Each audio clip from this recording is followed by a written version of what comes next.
Hey everyone, and welcome to my channel. For those of you who are new here, my name is Adriana, and on my channel I do share with you guys about my happiness, my healing. I was sharing with you guys a little bit about my health journey, but it's kind of been slacking due to being pregnant with twins. So I also do include content regarding my twin pregnancy. So if this is something that sounds good to you, make sure that you do me a favor and like, subscribe, and hit that notification so you don't miss a video. Now in today's video, I want to tell you guys something that is super transparent on my part, and just something I never thought I would ever have to endure so soon, and how I'm kind of navigating through that. So let's get right into it.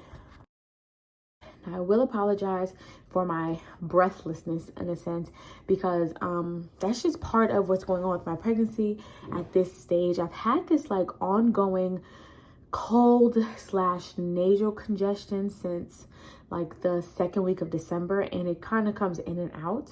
But also with all the weight on me, sometimes I'm like gasping for air, so I'm okay.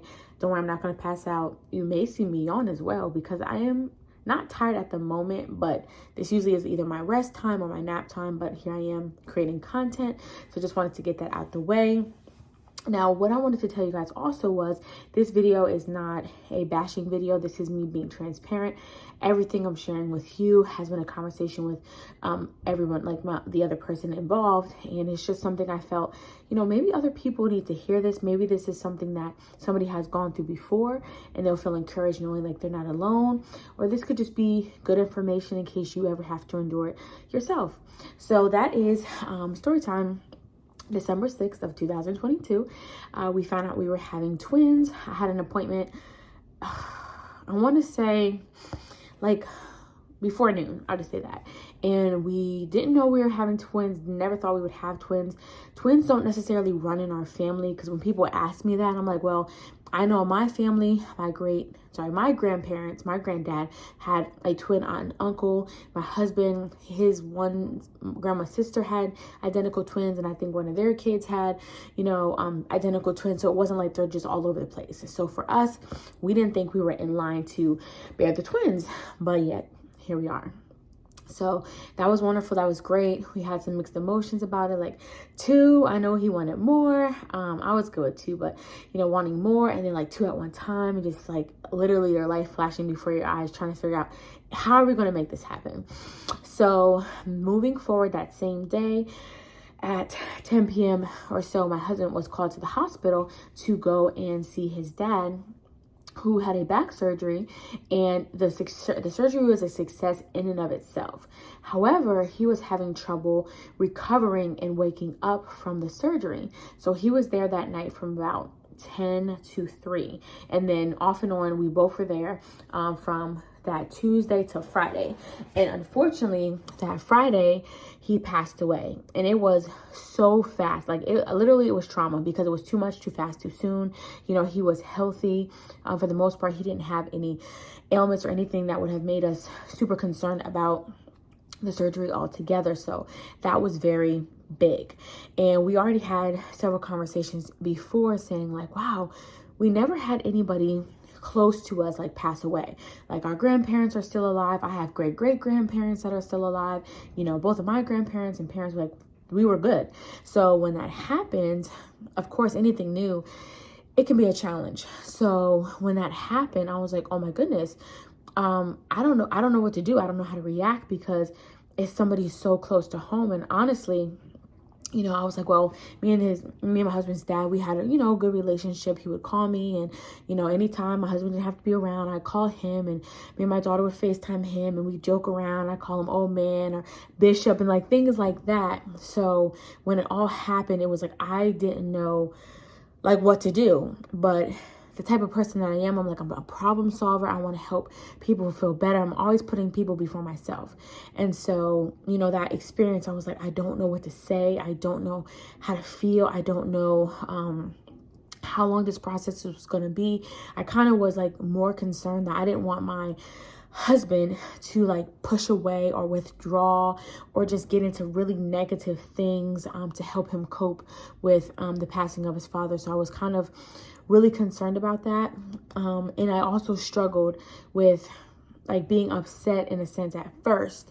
Like, man, the same day that we found out we're having twins, which is super exciting, is the same day you have to go to the hospital. And because of all that's going on, of course, it was like, when somebody passes away, it's like you're focusing on the passing of somebody, but not yet still celebrating the potential life of, somebody. So it was really hard for me because I'm like, I feel like, I want to, of course, be there for my husband, but I'm also like trying to be excited about, the twin pregnancy and all of that. And that was kind of hard. But I think the thing that really helped us the most through this time, because now I'm shooting this and it's been a little over 2 months, is communication. And I expressed to him how I felt, and we had conversations about everything that happened. I even had communication with him saying, hey, like, what do you want me to do? What do you need me to do? Because instead of me panicking and having anxiety and stressing over what I think I should do, it was better to let him tell me like what he needed from me. Space, talking, what is it that I can do for you? So I was really truly navigating through that. And then like another thing I was trying to find balance in is, taking care of myself as well, because like self-care is important. So trying to be there for him as a pregnant woman with twins and unexpected symptoms and everything that I did not have with my singletons, from nausea to headaches to this congestion stuff that's going on to hormones going all over the place. So trying to be strong in that aspect, still going through that, was a bit of a challenge. And so again, communication really helped. And, I was like, okay, well, I want to cry too, but not about the same thing you're crying about. And so I think with the communication, we've been able to navigate through those times. He's been very much better at being present in the sense of with the pregnancy, because I understood like you're somebody who's passed that you're not going to get back again in this lifetime, and like trying to be excited for potential people you don't even know yet. So once I had that conversation, now that I'm showing and just express how I felt about it, he's been like on it like a big dog, and I'm so excited that we've been able to trailblaze through this time together without having to like have counseling or have people in our business in that way. It was just like basically, just having that conversation and making sure we had an understanding. And I know that when somebody passes away, though it hasn't happened to me as close like a family member per se, even though there was a relationship, I only knew his dad for maybe 2 going on 3 years. He married us and everything. So, I was still, of course, sad. I was comforting my husband the best way I knew how. But of course, that's a little bit different for me, because even with him, he'll still, of course, cry because that's his dad. For me, I'm more so sad because of how I feel for him. But, even being like, well, don't be upset with me, because I'm not going to necessarily be mourning or having the same sadness, because there's relationship there. This man for almost 27 years of your life. I only know him for a couple of times, and I know backstories and things like that. So I'm kind of like, I'm still here for you. I don't want you to feel like you can't cry, you can't talk. My biggest thing for him though was making sure, like, as a wife, I want him to heal. I want him to heal the right way. I don't want him to kind of feel like he has to rush to his healing. I don't want him to feel like he can't cry or he can't be emotional, that he can't have rough days or anything. That's not at all my motive.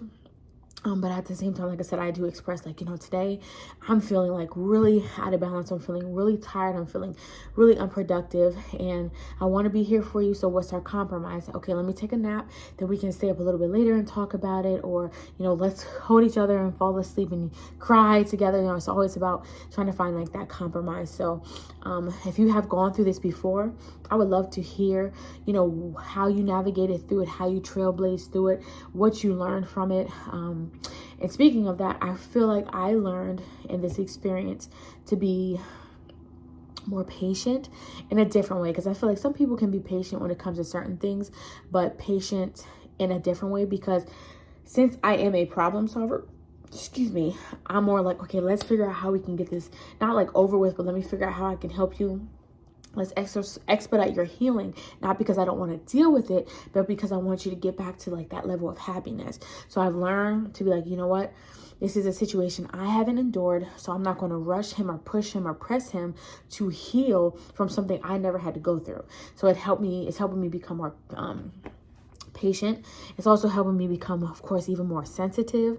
You know, I'm not an empath per se. I get vibes and I can feel that, but you know, some empaths, you already know what that's like. So I'm not an empath, but I still am empathetic. I can, you know, realize like, wow, that would be really hard to lose a parent. You know, even if the relationship was great or not, it's still a parent. I'm also learning to value time a whole lot more, take way more pictures. I mean, I already take a lot, but I feel like I needed to take it up a notch because, you know, you never know when somebody's going to go. You know, you understand that people can completely be healthy and something as simple as a surgery or something can literally take someone's life.